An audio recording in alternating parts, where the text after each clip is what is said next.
আবৃত্তি করছি আমার লেখা কবিতা।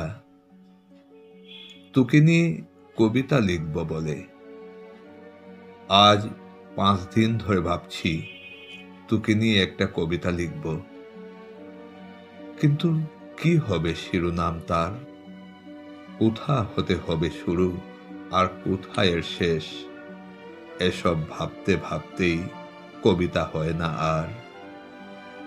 টেনে আনা শব্দগুলো মানে না মানা, শব্দের চিল খয়েরি ডানা মেলে নিঃশব্দে উড়ে যায় অনন্তের দিকে।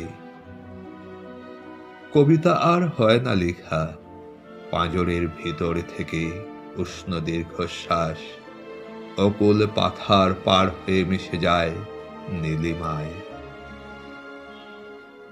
গতকাল ছিল তোর চলে যাওয়ার বিষয়ে সুখ সভা, তার আগেই তোকে মাটির উদরে রেখে বুকের পাঁজর কেটে বাঁশ বানিয়ে তার নিচে চাপা দিয়ে এসেছি। এর আগে ছিলে তামাশার হসপিটালে কয়েক ঘন্টা, আধুনিক চিকিৎসাকে ব্যঙ্গ করে চলে গেলে অসীমের পানে।